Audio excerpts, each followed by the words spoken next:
Kanab, Utah, April 1965. There is a town in southern Utah, 2 hours north of the Grand Canyon, that for 30 years was called the Little Hollywood of the West, not as flattery, as fact.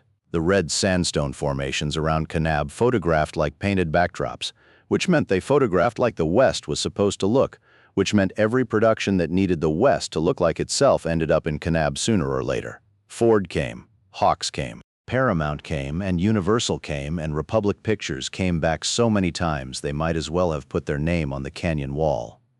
The town built itself around the productions, the motels, the diners, the equipment rental operations, the informal network of local men who knew the country and could ride and could fall off a horse correctly and could be trusted to do what was needed in the frame without requiring 3 days of preparation. These men were not stars. They were not credited in most of what they appeared in. They were the profession's invisible infrastructure, the men who did the things the camera required that the stars could not or would not do, and they did it for a daily rate, and the understanding that the daily rate was the full extent of what the profession owed them. A man named Ray Duchamp had been part of that infrastructure since 1951. He was good at his work. Not celebrated, because stuntmen were not celebrated, but known. Known in the way that a craftsman is known within a trade, by the people who need the work done and have seen it done well and remember who did it. He died on a Tuesday morning in April of 1965 on the set of a Batjack production on the Canyon Flats, south of Kanab. He was 44 years old. He left a wife named Louise and 2 children, a boy of 12 and a girl of 9. The studio sent a letter. The letter expressed condolences and enclosed a check. The check was for 2 weeks' pay. 2 weeks' pay was what the contract specified in the event of a fatality on set. It was legal. It was an insult. Louise Duchamp sat at her kitchen table in Kanab with the letter and the check, and 2 children in the house, and understood, with a clarity that grief sometimes produces, exactly what the industry that had employed her husband for 14 years thought he had been worth. She did not cash the check for 3 days. She did not know what to do with it. She did not know what to do with any of it. This is what happened next. First, Ray Duchamp. He grew up in Kanab, which in the 1930s meant growing up in a small town in a high desert valley that was a full day's drive from anything that most Americans would have called a city, where the economy was ranching and farming and the occasional tourist who had heard about the canyon country to the south and wanted to see it. He could ride before he could read, not as an accomplishment. As a fact of his upbringing, the way a boy who grows up near water learns to swim, not as a sport but as a basic competency. He had his father's build, which was lean and balanced, the kind of body that is comfortable at height and in motion, that does not fight its own physics. His father had noticed this and put him on horses early, and the horses had confirmed it. He was not a complicated young man. He was practical and observant, and had a dryness to his humor that people in southern Utah recognized as a regional characteristic, the humor of people who live in country that does not flatter you and who have learned to find the funny in that without bitterness. He was 19 when the first production came through Kanab in a way that needed local riders.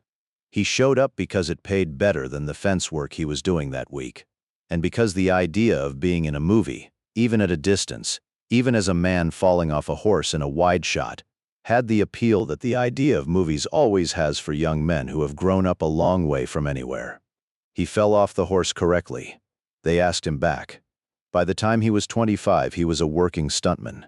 Not a famous one, not a named one, a working one, with a reputation in the networks that mattered, which were not the Hollywood networks but the location networks, the coordinators and second unit directors who knew which men could be depended on and which could not. He married Louise in 1952.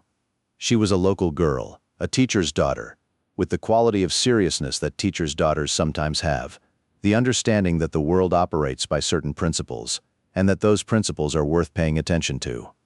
She knew what she was marrying. Not fully. Nobody fully knows. But she knew her husband's work involved risk in a way that most work did not, and she had decided that the man was worth the risk, which was not a calculation she made once and put aside, but one she carried quietly every day he went to work. The children came. The boy, Tommy. The girl, Diane.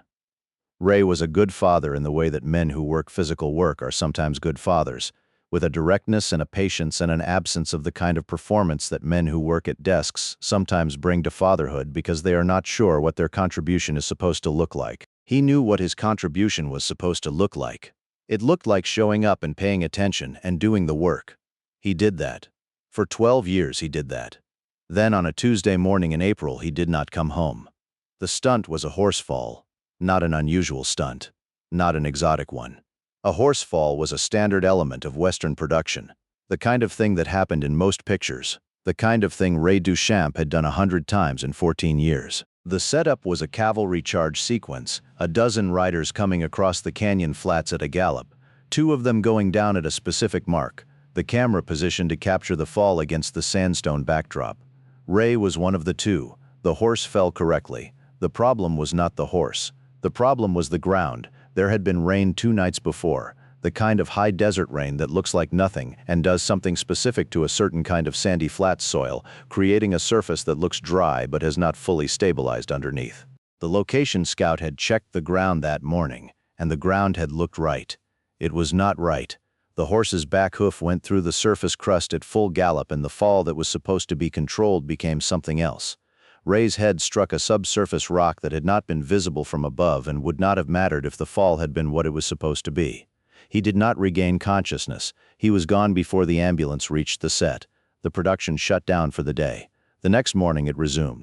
Louise received the condolence call from the production office the afternoon of the accident. She received it while the children were still at school, which was a mercy, the kind that circumstances sometimes produce accidentally. The production manager on the call was professional and sorry and correct in every way that a professional and sorry and correct person is correct, which is to say technically and not otherwise. He told her about the compensation, 2 weeks' pay, per the contract. He said it was being processed and she would receive the letter within the week. Louise said thank you. She hung up the phone. She sat in the kitchen where she had eaten breakfast with Ray that morning, 4 hours ago, before he went to work, before the ground gave way under his horse's hoof. She sat there for a long time.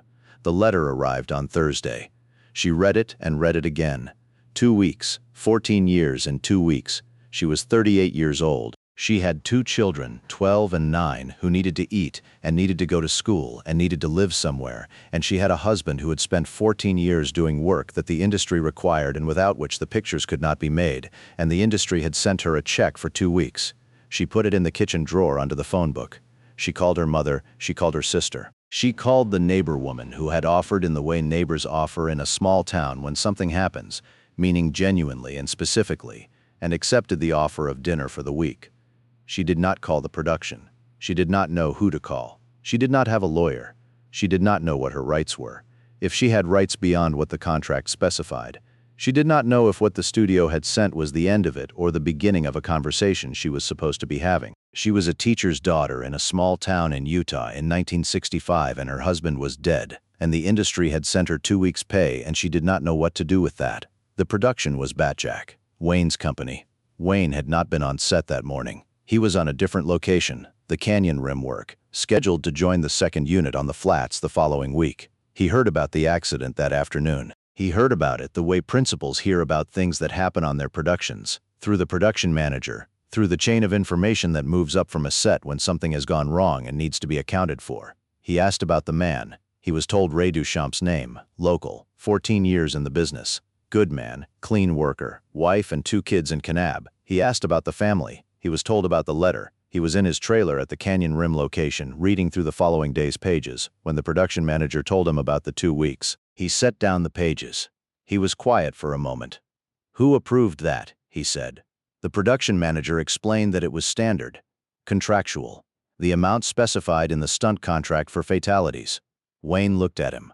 "Who approved sending it?" he said. The production manager was quiet. "Get me the studio business affairs on the phone," Wayne said. The call with business affairs was not long. Wayne had been in the industry for 35 years. He had his own production company. He understood contracts, and he understood the legal floor that 2 weeks' pay represented, and he understood that the studio had sent the legal floor and believed the conversation was over. He also understood something else. The legal floor was not the conversation he intended to have.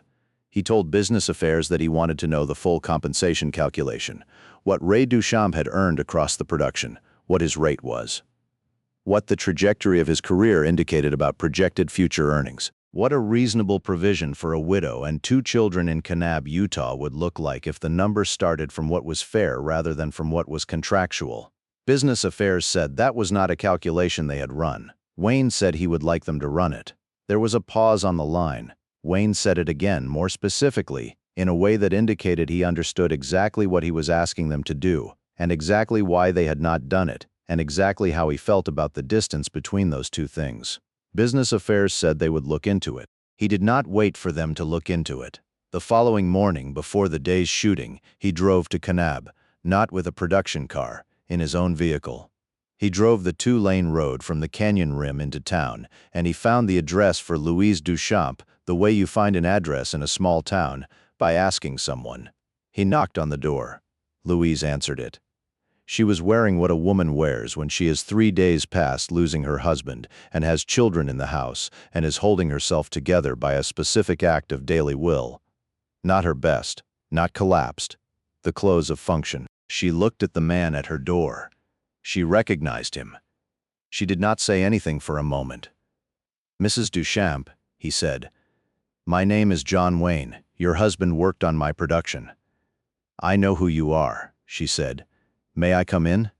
She stepped back from the door. He sat at the kitchen table.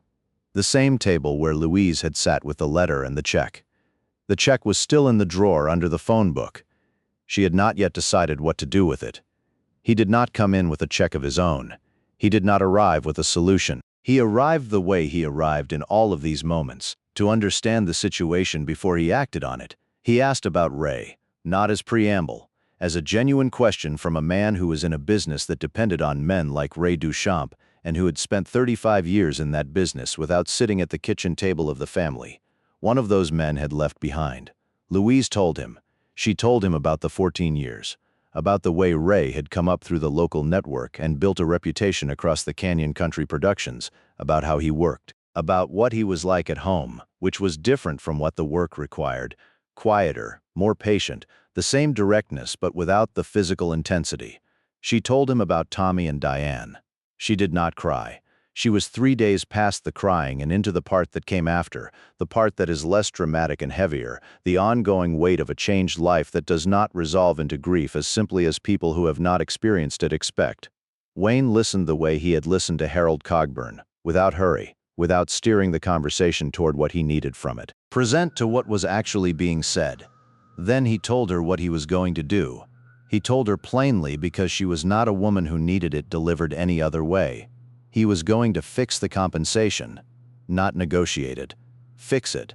He was going to ensure that she received what a man who had worked for 14 years in a skilled and dangerous trade had earned for his family, not the legal minimum that a contract allowed a studio to pay when they had failed to ensure the safety of the ground their stuntmen were falling on.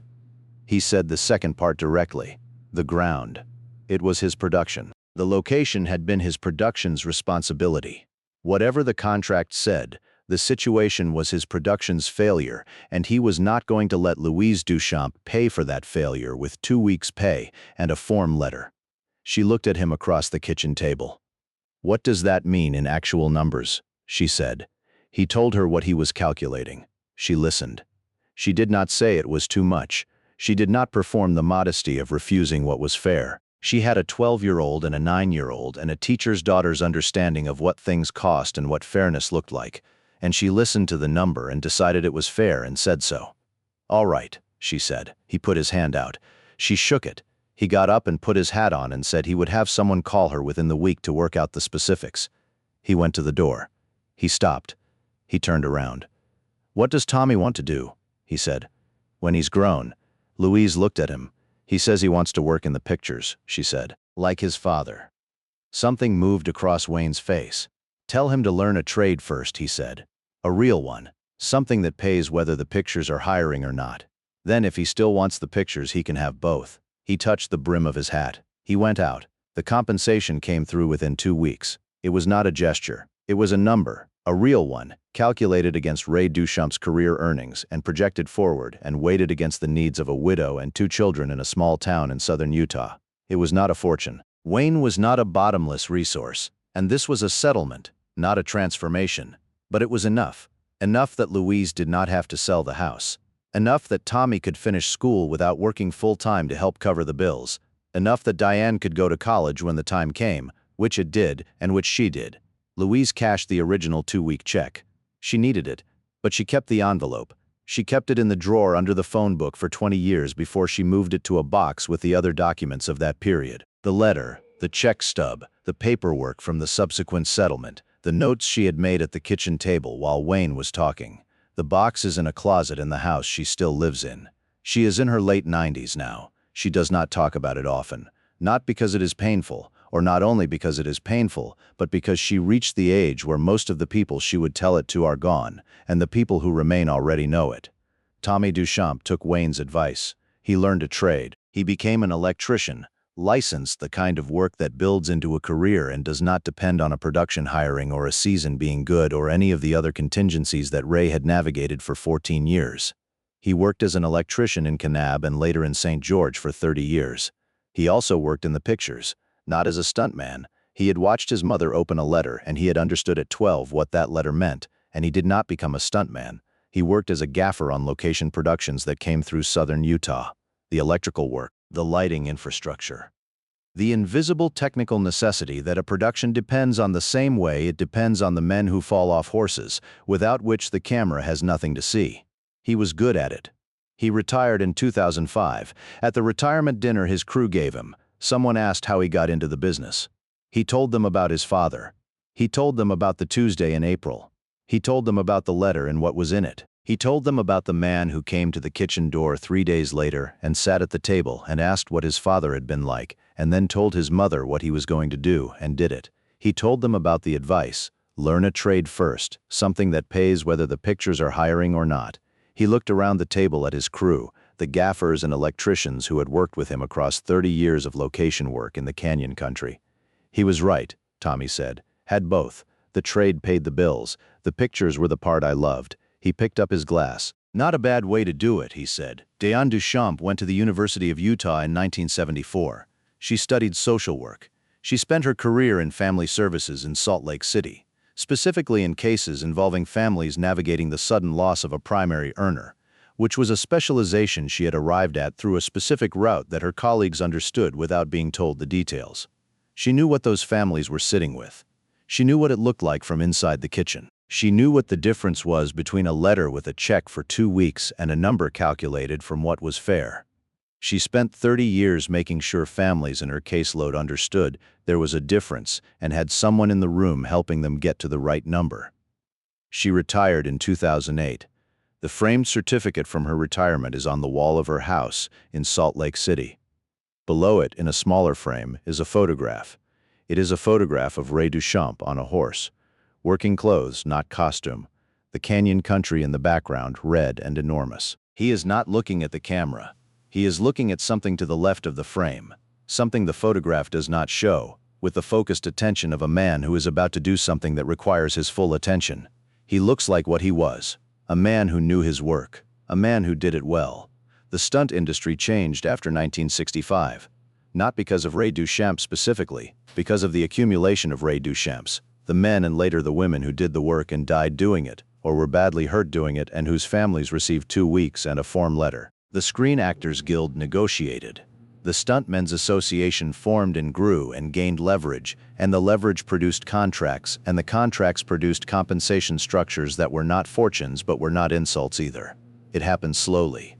It happened because enough people in enough positions of enough influence decided that the legal floor was not the conversation and sat down to have a different one. Wayne was not the movement. He was one man at one kitchen table. But one man at one kitchen table is not nothing.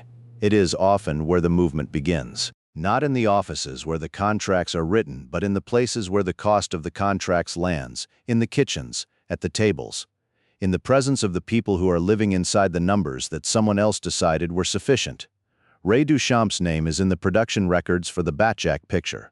Not in the credits, in the production records. The daily call sheets where the names of the stunt crew were logged, the work orders for the second unit. His name is on the Tuesday sheet. It is the last sheet his name is on, but it is there. The canyon country where he worked is still there. The sandstone formations, the flats where the cavalry sequences were shot, the specific ground, long since recovered from the 1965 rain. Long since returned to the surface. It was before the storm made it something else. The pictures keep coming to Kanab.